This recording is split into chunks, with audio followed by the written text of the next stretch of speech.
I want to welcome those who join us to YouTube here for the Wednesday evening Bible study, the Moorhead Church of Christ. We're studying through the book of Judges. And if you've been following our study, you will recall that I have made the mention that chapters 17 through 21, the last few chapters of the book, are what many commentators refer to as appendices. In other words, they are things that happened during the period of the judges. That these are not things just happening at the end, but they fit somewhere in between those 13 judges that we've already talked about. The information all fits somewhere in there, but no one really has any kind of concrete ideas as to where.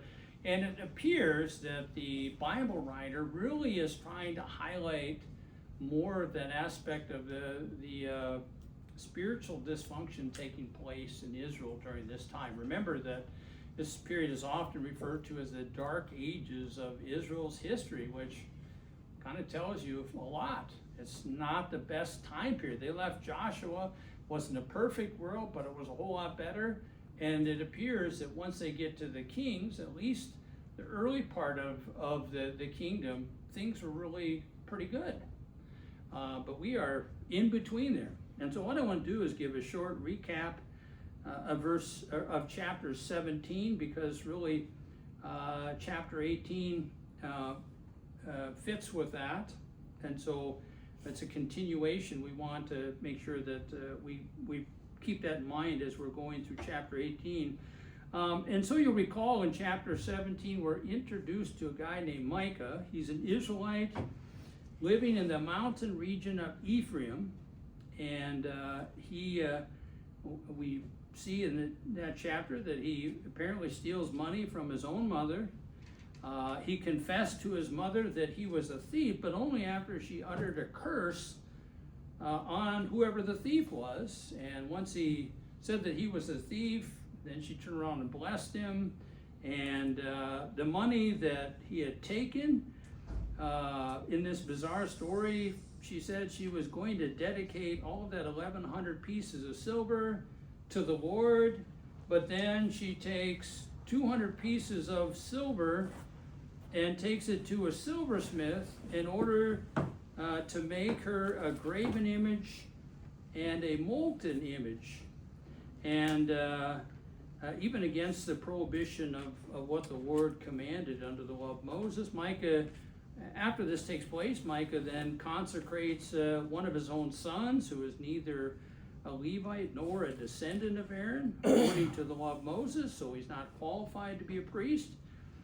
But in the course of time, an actual Levite passes through the area where Micah is, and he apparently is looking for room and board with whoever is going to essentially give him what he needs. And so Micah sees this as an opportunity to replace his illegitimate priest for his idolatry. And so he makes an arrangement with this young Levite to remain there with them and be his personal priest. And then Micah consecrates the Levite, and he then believes, since he has an actual Levite priest, that God is going to cause him to prosper. And this is all going on even as by the fact that they're not too far away from the tabernacle in Shiloh. And so this is, again, strange stuff to read. It's difficult because we know all kinds of the wrong things are going on. And the author is just really trying to get us to see really that spiritual dysfunction, how things were. And remember that key verse in chapter 17, verse 6, where it says, in those days there was no king in Israel, and every man did what was right in his own eyes. This is exactly what's taking place. So once we have that verse and we have that in mind, then we sort of understand this is why we're having all this spiritual dysfunction, because everybody's just sort of doing what they think is right. So that being said, we're going to go over into chapter 18. And Cassie, would you like to read or pass? Sure, I'll read. You want to read verses? What's that? Said it might be a little stumbly, but I'll try. It's up to you. We'll take it if you're willing to do it. Yeah, It's going to be verses 1 through 6. Okay. In those those days there was no king in Israel, and in those days the tribe of the people of Dan was seeking for itself an inheritance to dwell in. For until then no inheritance among the tribes of Israel had fallen to them. So the people of Dan sent 5 able men from the whole number of their tribe, from Zorah and from Eshtaol, to spy out the land and explore it. And they said to them, "Go and explore the land." And they came to the hill country of Ephraim, to the house of Micah, and lodged there. When they were by the house of Micah, they recognized the voice of the young Levite, and they turned aside and said to him, "Who brought you here? What are you doing in this place? What is your business here?" And he said to them, "This is how Micah dealt with me. He has hired me, and I have become his priest." And they said to him, "Inquire of God, please, that we may know whether the journey on which we are setting out will succeed." And the priest said to them, "Go in peace. The journey on which you go is under the eye of the Lord." Okay, very good. Out of curiosity, what translation do you have? Do you know? ESV. Oh, ESV? Okay, I was just curious because I've got New American Standard. There's a few times like Yeah. that's sometimes it's just the translation can really help you with some of the wording. So I really thought some of the wording in some of the places where I was reading, I think that was pretty good. I mean, the translators do the best that they can, and sometimes it just seems like the language continues to evolve, and some of the way that the words that are used aren't really used. Like New American Standard even has some of that, and they're not words that we regularly use. So anytime you sort of get more of an explanation, that's better. And that's the whole point of usually having new translations, is because it's really to sort of help us not to lose track and sort of be stuck in an older understanding of the English, but to really kind of upgrade it and make it easier. So thank you for reading that. Hers is the same reading as hers. What was the type you got? Mine's English Standard Version. Yep. Well, ours is World Bible Study Edition, so ours is the same as Yeah. yours. Exact What- same wording. Yeah, it's just the English Standard Version, but it's produced by the World Bible Study. So it's just a different brand. It's probably a different publisher. Yeah. I brand. think the more of the version you have, like I got a version at home.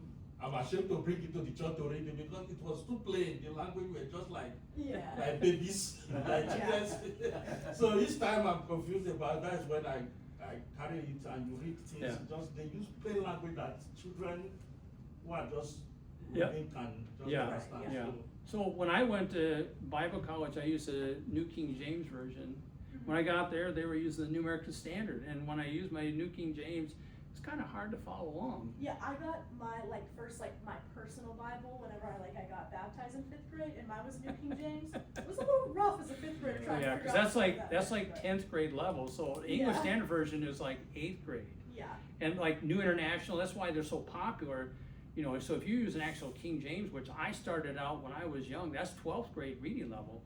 New American Standard, depends on the source you look at, they say it's between a 10th and 11th grade education. But, I'm all for sort of making the Bible, a little bit easier, because the more, just considering what is in the text itself is somewhat of a challenge. And so if the language is something you have to spend a lot of time to figure it out, it just sort of makes it a little bit harder to really kind of understand it. So anyway, we're going to dive into verse 1 there. It talks about, the author talks about, again, the idea in those days there's no kings of Israel.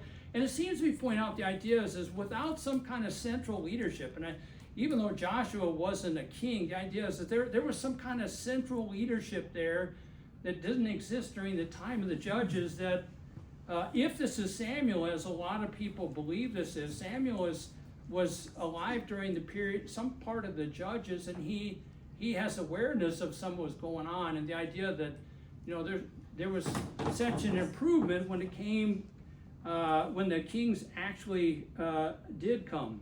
And it says, in those days the tribe of the Danites was seeking an inheritance for themselves to live in, for until that day an inheritance had not been allotted to them as a possession among the tribes of Israel.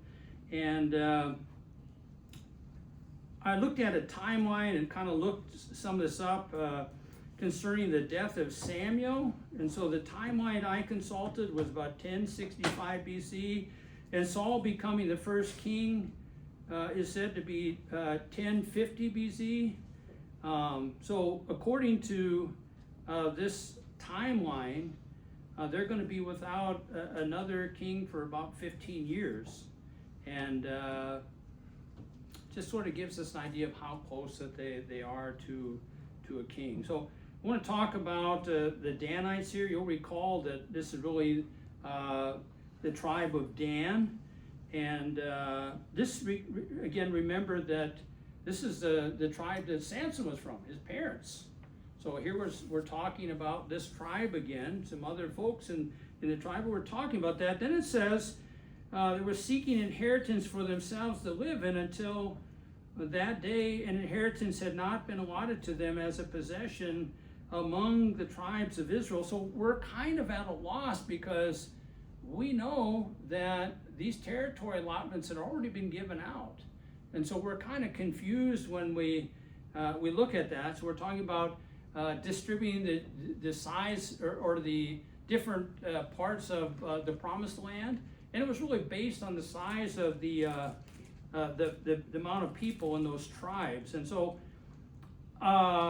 in Joshua chapter 19, 40 through 46, it discusses the territory allotment to the tribe of Dan, and it mentions all of the established cities within the territory.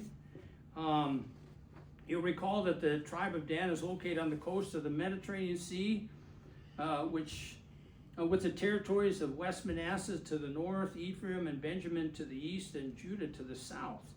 And so I spent some time kind of looking at some commentaries about this, because this is kind of difficult, because if they already had their territory, why is the Bible writing essentially saying, well, they didn't have their territory, okay? So instead of me trying to take from statements to really give you the explanation, I think C.F. Kyle and F. Delitzsch, their commentary in the Old Testament, the book of Judges, has an explanation here. So it's a little bit better probably than a regular paragraph, but I think it'll help us to understand what the author is saying here. They said, quote, "The general statement that as yet no inheritance had fallen to the tribe of Dan by lot has its limitation in the context, as the Danites, according to verse 2, sent out 5 men from Zoriah and Eshtaol, and according to verse 11, 600 men equipped for fight went out to Laish, which the spies had discovered to be a place well fitted for a settlement, and had settled there.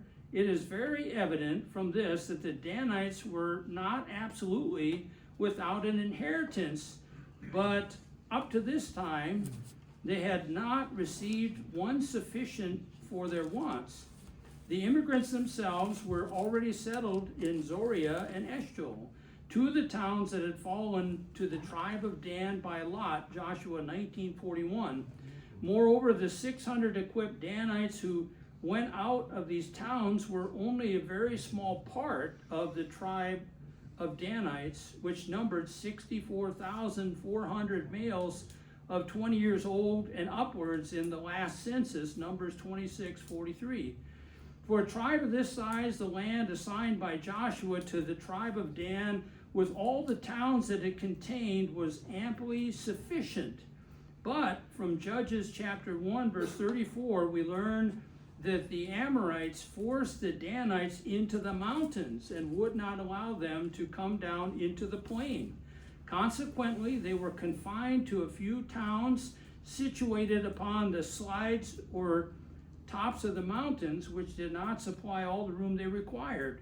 Feeling themselves too weak to force back the Canaanites and exterminate them, one portion of the Danites preferred to seek an inheritance for themselves somewhere else in the land. I apologize for the long quote, but I think it's very helpful as we consider what the author is saying here. So the idea is you have Canaanites occupying a large chunk of their territory. They are sort of feeling the squeeze. We've got to do something here because we need more room for our people. And so we're going to basically look for another place, a settlement, where we can start a colony of our people. Okay, any thoughts or questions about that? I was just kinda looking as you were reading there, and I think I missed the very beginning, but it's interesting that Samson was a Danite. Yeah. Samson was from, Yeah, it is, you know, so he was originally, well, I guess his father was from Zorah. yeah, and so it's sort of interesting, the Bible writer, you know, all of a sudden we're, you know, the Danites, why not, you know, one of these other tribes, you know, we don't have a guy to ask here. We don't say, hey, how did you settle on this one? We would think that the things that we're covering perhaps are not the most egregious, although we might feel differently when we get a little further down the road, but they all sort of seem, you know, like could be said about any of these tribes. It sounds like things are bad spiritually, and you know, the more that we read these appendices, if we haven't figured that out before we got here, I mean, chapter 1 kind of enlightens us to that, but we can really see more of that dysfunction as we read this. And we're saying, what are these people doing? What's going on with them? Why are they acting in such a you know, foolish manner, and they're essentially not following the word of God, and they're really in violation of the covenant rules. So yeah. So, Samson was originally what, a Canaanite? or- From Dan, the tribe of Dan. So if you're from the Danite? tribe of Dan, they would call you a Danite. Yeah. Yeah. There's a lot of ites in Yeah. the Bible. Yeah, I'd say he was a Danite. Yeah. I just found that interesting that after all he went through with the Philistines and Yeah. becoming a judge, they still couldn't secure their land. Right, and so it's sort of strange, and the idea is this, you know, if God's not really blessing them in a lot of ways, you can sort of see why all of their successes, while great in the moment, are not overall great when you sort of look at the big picture. I mean, this is the case after all, you know, Samson, this is all, and that's what it appears to be. So, all right, let's pick up and move on. Verse 2, it says, so the sons of Dan sent from their family 5 men out of the whole number, valiant men from Zorah and Ashtaol, to spy out the land and search it.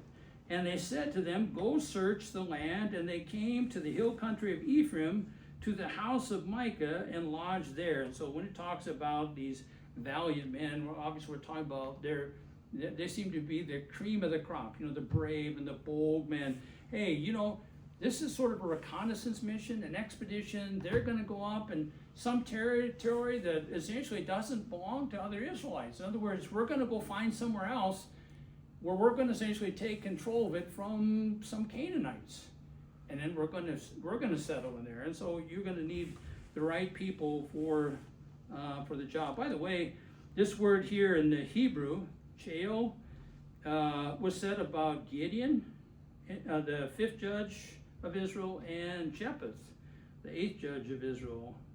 So it's interesting that they were referred to the same way. It says that they were to spy out the land and search it out, and they said to him, go search out the land.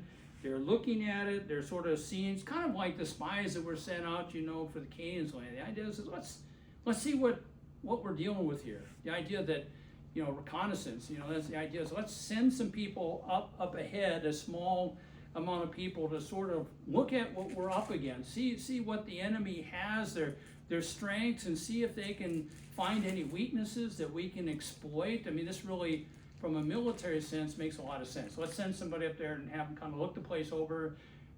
Then they can come back with whatever intelligence they have in gathering from there. And then we can sort of have that when we get up there, we can figure out sort of the plan of attack.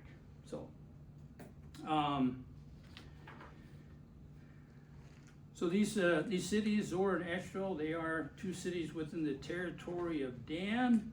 The hill country is really a reference to the mountain region. So we're talking about the eastern side of Ephraim.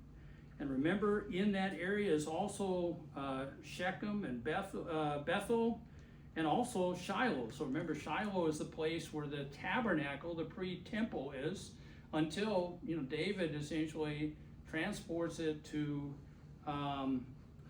takes the ark to Jerusalem. So Is the Danites enemies or? no, they're part of the 12 tribes of Israel.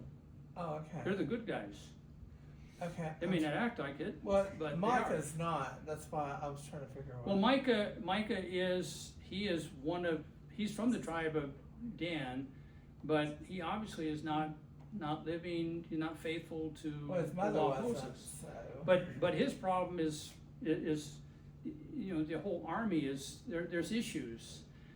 They're all have, that's the whole point of us explaining this, is all of these people are showing symptoms of, you know, unfaithfulness, spiritual dysfunction. In other words, why in your right mind would you have images that God said you're not to have to worship? You make them anyway, and you worship them. It makes no sense, because that's in clear violation of the law of God. And this is what the author of this book is trying to show. Hey, there's a lot of bad things going on spiritually, things that Well, yeah, aren't I knew right. they was doing Yeah. bad things. Yeah, yeah. So, I was trying to figure out the deadlines. So the author is really not offering any sort of corrective wisdom as we get to. We're talking about all these things. He doesn't make any notes like, you know, they really were far away from God. Hey, they really should have been doing this. He doesn't do that. He just sort of says, good, bad, the ugly, here it all is, and he just wants you to know it. Well, they basically are making, you know, they obviously know they can't do that, Yeah. make fake images, because the commandments, you know, Right. thou shalt not have no graven images Yeah. and stuff. So they're deliberately disobeying God. Yeah, and and we stuff. had a conversation last week about this, and you know, I think part of the So why would they think God would help them? Is what Yeah. I'm trying to say. well, people can be delusional too. Yeah. But we had a conversation last week, and I think Cinda may have brought that up. But the idea that, you know, what if you know, in the course of time, we don't have them obeying the command of Moses, where they're supposed to be teaching their children about God and the law and all that. We're going to have really a societal breakdown. In other words, they don't have, you know, like us, we got Bibles. We're talking about different versions. But we're talking time before the printed press. A lot of this stuff has to be transmitted orally. So if the parents aren't doing this, gonna have how are these children either aren't going to grown know up. this? Yeah. So if the grown-ups aren't teaching it to the young ones, how are the young ones going to know this? So it's hard to say with absolute certainty what they did know or what they didn't know, but all appearances that they should have known it. So yeah. here we are. Yeah. Okay. So the 5 spies are sent by the tribe of Dan to go to this place to establish a colony for their people. It's going to be up north quite a ways. And so first of all, they travel northeast roughly 30 miles to get to the hill country of Ephraim in the eastern part. And they came across the house of Micah, and there they stayed for a short period of time. Okay, it says, when they were near the house of Micah, they recognized the voice of the young man, the Levite, and they turned aside there and said to him, who brought you here? And what are you doing in this place? And what do you have here? So apparently there's a recognition of this man. Did they know his voice from, you know, what part of you know, Israel he was from? Did they sort of, or did they actually know him personally? Maybe from meeting him in Shiloh or something. See, it's hard to us to say. It just says that they recognized the voice. And they were questioning him about how he came to be in the house of Micah. In other words, it's almost like they're surprised. It's like, what are you doing here? Because, you know, we're talking about Levites. So we're talking about a Levitical priest. He's not going to, according to the law of Moses, be serving somebody as a personal priest. He's going to be serving really in relation to the tabernacle in Shiloh. And this is probably why he's getting all of these questions, like, you know, what are you doing here in this place? Okay. One thing I kind of thought was interesting, and like you say, we don't have enough text to know for sure. Yeah. But it says that what was allotted to Dan that they Yeah. had trouble taking was a little strip between Judah and Ephraim. So I'm like, well, if the Levite was in Judah, Yeah.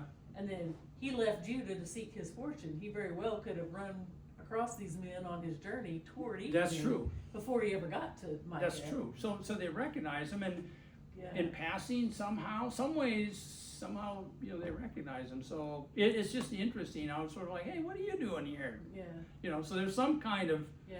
If I was scripting a movie and I had license, I'd have him come across them and say, I'm seeking my fortune and I'm going to serve God in this great place. And then they find him at this guy's house in his little middle of nowhere, whatever. I little don't thing, know. and they're Yeah. like, this was not the plan. What are you doing?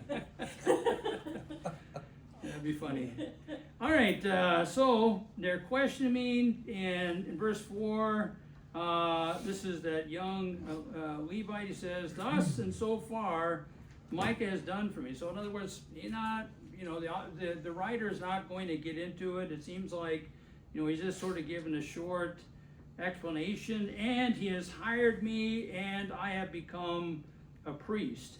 And so the young Levite explains the details of the personal arrangement he entered into Micah to become his exclusive priest. Verse 14 tells us that the 5 spies are aware of the fact that there is an ephod, household idols, a graven image, and molten image in the house of Micah.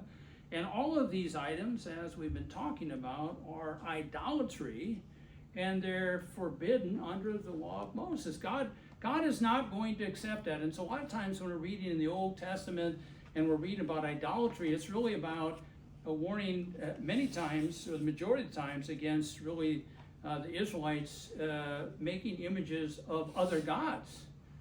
But also there are these times that we see this, that the idea is no, it is not right to even make an image of the true God. And we talked a little bit about that last week. The idea is once you have a representation, then that becomes sort of your focus of your worship. That's going to play out as we read through chapter 18. That becomes the focus of your worship.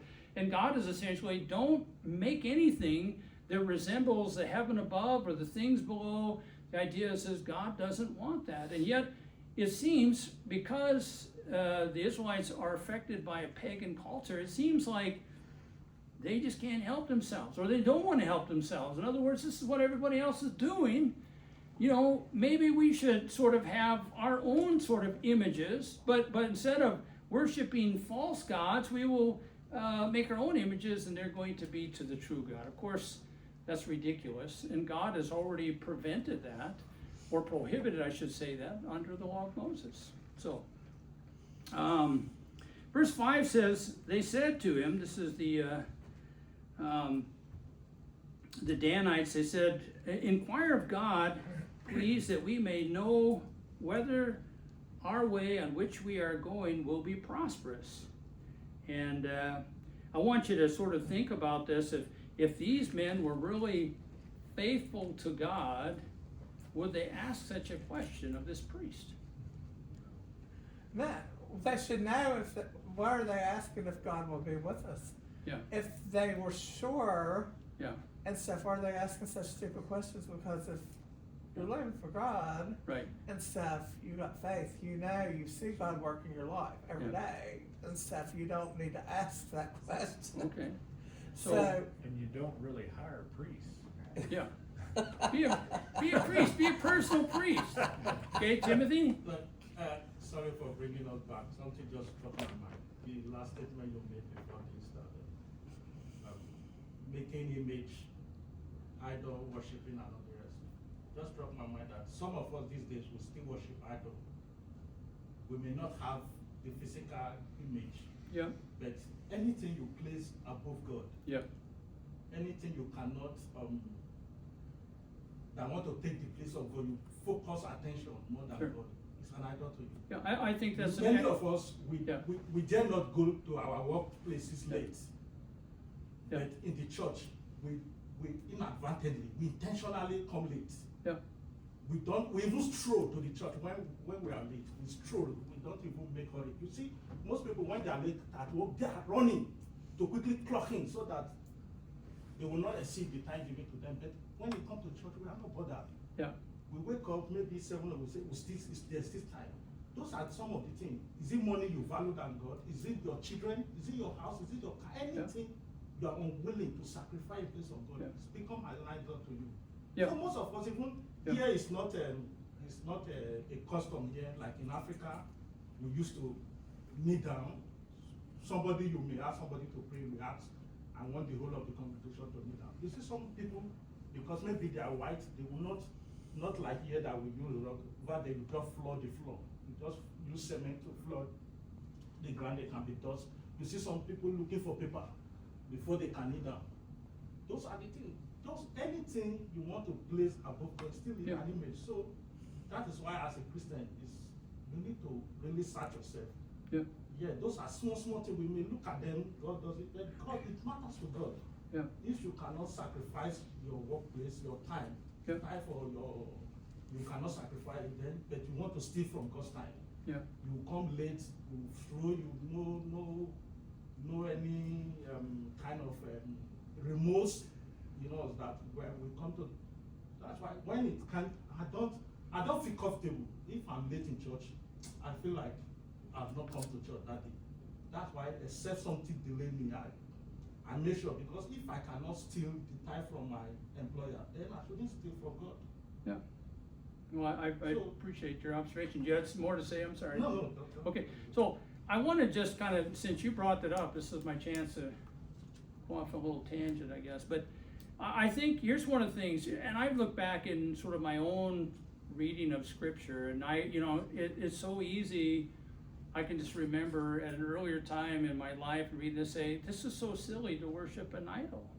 It's so silly to make something like this out of wood and cover it with silver or gold, or to hew it out of wood and make something or whatever. It seems so silly. Why would people be so foolish to think that they're worshiping God? And I think Brother Timothy brought up something that says, as modern people, we sort of look at them sort of really critically and say, you guys are all messed up. I mean, that's kind of what we do. We say you're messed up, and you know what, if they are worshiping idols, they're messed up. But the idea is today, our society doesn't have that, unless you're Hindu They or want to something. invent God the way they want to Yeah. see Him. Okay, so in our society, the idea is people would say, well, I'd never do something that foolish and worship idols, but you bring up a good point, and that is that whatever you put before God is your idol, even if it's not some image you set on a shelf somewhere, or you have a little shrine for it, or whatever. The idea is whatever you put before God. So the idea is make sure that God is first. It could be a hobby or a game Right, whatever. too before God. Something you enjoy doing, you do more of than Right. God, So- and stuff. So, Right, so the time that you should be given to God or dedicated to God, if you're if whatever takes the place of that, then becomes your idol. If it's somebody saying, well, I know I should be, assembly with the saints this morning, but I thought I'd get out my vintage car and I thought I'd wash and wax it. Well, that's your idol. I mean, because you have an obligation to assemble with the saints. Why would you stay home and wash and wax your car? Unless your car is more important to you than God. And so it's important that we sort of keep track of that. Cassie, you have something? Okay, I kind of have like an unhinged question. Okay. So I was talking about this a couple days ago, and we never really got to an answer. Oh, okay. But it's about graven images. But Okay. I want to know what your personal opinion is regarding like little Jesus characters that you have places, or like cross necklaces. Yeah. Like not in a sense of I'm worshiping them, or I think when I wear my cross necklace, Yeah. God's gonna protect me, but in just like a reminder way. Yeah. But like, I mean, I know it says like, you shouldn't have anything with like the likeness of Jesus, or Yeah. you know what I'm talking Yeah, about. yeah, I got So you. I don't know if like a cartoon figure, would you consider that Yeah. a graven image? No, I think your question is a very good one, and I see no conflict with somebody wearing a cross necklace, earrings. I see no conflict with there's picture books we have for some of the really young kids that have cartoon pictures of Jesus and walking across the water and all that. I think we all sort of recognize it's really about symbolism. Now I'm going to say that I'm not saying that if you have that's the only way that you can see it. It can become an idol if you take that cross necklace and you set the cross up there and you think my prayers are only going to be more effective if I direct all my attention to this cross. If I don't have the cross, or I'm not wearing the cross, then my prayers are going to be less effective. Then you can sort of realize that we're looking at it in the wrong way. Right. So there's a good way to look at it and a bad way. And I gave the story, I'll get to you real quick here, Timothy, but I gave the story about sort of Catholicism. I told the story about here in Fargo a couple years ago where on 10th Street they had a statue of Mary and somebody took a baseball bat or something and smashed the head off of it. And then they interviewed the priest there, and you know, he talked about all kinds of special ceremony. I mean, we're talking about we've got to go and we've got to do some things and we've got all this stuff to do. And I use that only to serve as an example is I think we can see the difference. Right. And you know, if we look at things the right way, then there's no abuse. In other words, I think of a cross on your neck makes you think of Jesus and your commitment and all that. So Good if it things. serves as a reminder, and Yeah. a reminder only, Yeah. then you think it's, Yeah. okay. Yeah, and so That's how I saw it too. right, but I as long as we look at it in the right way, and we don't look at it, you know, if I wear this this cross, it's like a good luck charm, I'm less likely to get robbed or shot or whatever. We look at it in the right way, then there's no problems. You don't ascribe any power to it. Right. Yeah, I think that's the word. I think it all depends on your personal attachment to that. Having it as a normal thing is not an issue. But don't ever think because it's a cross, it represents Jesus. Right, yeah. But Yeah. because most people, they wear those things, they feel it will protect them from accident, protect them from gunshot, protect them. Like most people, when they go into exam, they wear it because they feel it will serve as a kind of extra power to kind of give them a retentive memory. Yeah. Or when they are traveling, Yeah. it will protect them.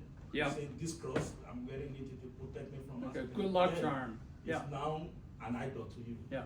So- If you watch some movies, what you'll see, and I can't draw of any offhand, but you know, sometimes you'll see somebody, something's going on in their life, and they end up going to a church building somewhere, and there they pray.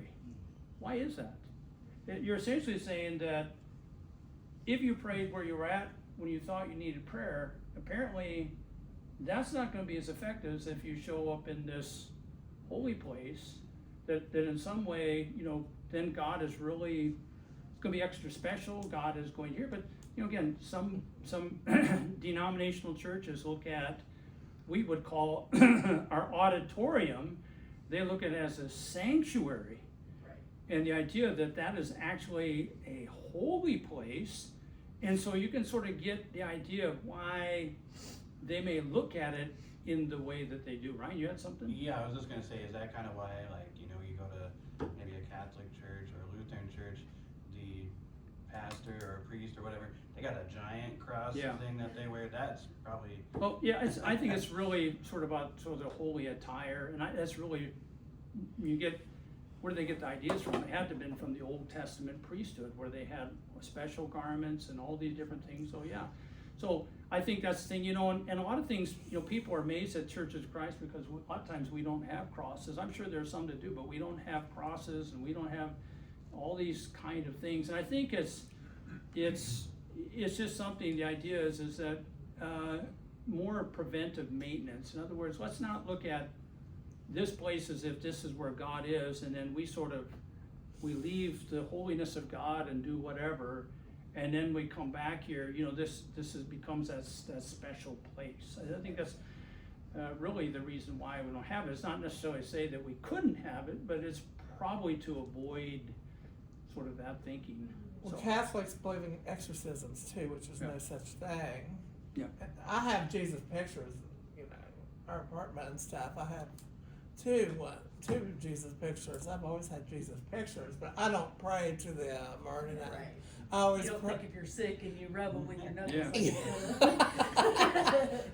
Yeah. I don't look. It's not that. No. Now this, I have a Jesus picture. I think it's from the Catholics. I ordered it. It was $83, and when you walk past it, it looks like he's looking at you.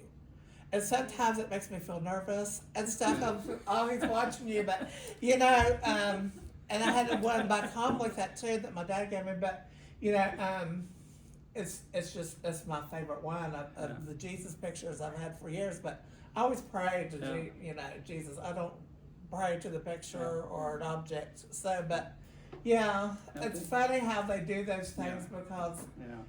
you can do as well, praying, the people's the church, you know. The church Right. is the people, and you can do as well as home praying about whatever situation, or call your church You're like not- we do on right. You're not gonna texting. be any closer to God in the church building than you're gonna be at home. It has to do with your walk, your relationship with God, not the place where you're doing that. And makes me think of that, your poster of Jesus, your picture of Jesus that sees you everywhere, the old army sign, you know, it says, "I want you." And wherever you try to walk away from that finger's always pointing at you. They knew where to put it to where it's like, yeah, we want you. Yeah. Of course, the joy. I had a friend come over one time. She stuck a sticker on that Jesus picture so it could stare at her. I laughed. I thought she's ignorant. I said, "He can still see you. He's watching from heaven." But you know, one thing I think is interesting is that it all kind of stems back to the idea that, you know, God was in a physical place, in a tabernacle, Yeah. in an ark, and Right. with a physical Yeah. people. Right. And now all that has been, we understand that to be a shadow to the Right. spiritual kingdom. Sure. And so all these physical things we want to attach to, that's old shadow stuff. Right. Now we're in the spiritual kingdom. But isn't it interesting that God says the main thing I need from you, the main thing I want from you is relationship. Amen. And so we're trying to get closer to God by where we pray or Yeah. holding an object or whatever. But I think, and feel free to disagree, but I think I could back Bible up with saying, if you want extra go juice in your prayer, go to your brothers and sisters in Christ. You Yeah. surround yourself Yeah. with relationship. Yeah. It says if you're in the soup and you need God to hear you extra loud, Right. you grab your brothers and sisters in Christ and you pray together. Yeah, I think that's well said. I think that's good. So, I mean, we can sort of see that, you know, it's sort of like the kingdom too. Kingdom was a physical kingdom, the Old Testament, spiritual kingdom. So, you know, we kind of understand that. I wanted to come back, and get to this point here. Good luck. What's that? Good luck. Why these men, when they found this horrible discovery, really didn't do anything. You know, here's the reaction that should have happened. They should have been floored. They should have been appalled that here's somebody that's a brother of Israel, and they're essentially, you know, worshiping idols. And what we see is that they're not appalled. They don't show any kind of opposition. Why? Because they're in the same place. They're in the same place as this guy. We don't know what they've got going on at their home or their community, but it's obvious that this is something that appears to be commonplace. I mean, you're only going to be shocked if it's not common. And so it seems like this is really something that's typically happening in this time period. And I think that's why the Bible writer brings that in here, so that we can see that, so that, you know, when the first king comes into play and they've got the kingdom, the idea is that they can sort of see how bad things were spiritually before they got to this point. Things were really bad. And you remember that one of the responsibilities of the king was to read the law of Moses. They were supposed to know it, and they were supposed to, if I'm not mistaken, like once a year they were to, you know, to read it to, you know, the people. The idea that, hey, you may be king, but essentially you work under God, and you're in charge in terms of really their spiritual interest as well, not just sort of protecting them from physical enemies and things like that. And this is really the trouble that we're having here. It's Is, almost like they have a bit of an attitude like, well, you do you, and Yeah. while you're at it, ask God for us, yeah, you know? yeah. And it reminds me a little bit, I don't know, it has flashes in my head, but have you ever been in a place where it'll be a little sign on a Sunday that says, attend the church of your choice? I've heard it. I've never seen that. The idea that how many Heard it choices are there? before. Yeah, It's attend yeah. to one of your choices. Like, how about the one, you know, the what the There's word only puts one forth? church. There is one. Yeah, if there's only one, then something's wrong here. But the idea is this is how mankind is. The idea that I want to do God my way. I mean, there had to have been something as we look at the Old Testament where you know, God's known straight up from Adam and Eve, and then, you know, you start having people doing weird things. People are doing, where did that come from? You just have this sort of the idea is well, you know, I want a God that's going to better suit what I'm looking for. and that shouldn't surprise us about denomination. The idea is, you know, what God wants is absolute loyalty. He doesn't need us to sort of pick apart and you know, try to think what we think is good that he said from things that not gonna work for us. When we do that, we put ourselves in the place of God, judging which one of his laws and his will for our life that we want and all that. And so I think that's what makes it challenging, is because I can talk about my own experience as a new Christian. When you don't have the understanding of God, you're left scratching your head sometimes. And sometimes you're like, I don't know if I agree with that. I just don't, it doesn't seem to make sense. And so the idea is it's so easy to sort of reject it because it doesn't seem to make sense. And it's not because, and you know, we have sort of like, and besides, I don't know if I really want to do that. So the idea that you would absolutely say, you know what, whatever you have to say in terms of who I'm supposed to believe and what I'm supposed to do, I'm going to completely yield all that to you, even if I don't really understand it all very well and I don't necessarily always agree with it. That takes that's a huge step when you first continue to become a search Christian. and pray and ask the Holy Yeah. Spirit to reveal to you better understanding. Right. So, God's ways and thoughts are high as the heavens. Who Yeah. can discern him? And stuff, so we don't know all his ways. And there's things in the Bible that all of us has gotten to and didn't agree, but we Yeah. have to agree with it, you know, because it's God's will, you Right. know, and And like what We you try our wrap best to around, go like along two with it. generations yeah. that we can sort of understand, maybe Yeah. two, maybe one. Yeah. So you gotta have the humility He to knows go, best, "I don't know so the plan." it's always gonna work out for the good, Yeah, and it's- you know. It's really not appreciating the wisdom of God. In other words, if I'm having problems with something that God said, and I'm not agreeing with it, I'm essentially got to be careful, because in essence, I'm saying, you know, I think I'm smarter than God on this. I mean, isn't that what we really do? Because I don't really understand it, because I don't really agree with it. And the idea is when we recognize God as the creator, you know, God always does what's in our best interest. God really knows what he's doing. Then I think it's easier for us to just say, hey, you know what? I'm not going to question this, because I really have no reason to question it. Because if God is really looking out for my best interests and he wants me to be successful in living for him, how is he going to do that? He's going to provide everything I need in order to do that. And therefore, I have to be careful that I don't underestimate really the power of his wisdom or commitment to what he says. And I think a real pitfall too, though, as we study to understand God's word, is not to fall into the same trap that Eve fell into, right? Yeah. Where Satan said to her, oh, God didn't really say that. He didn't say you couldn't eat from that tree, right?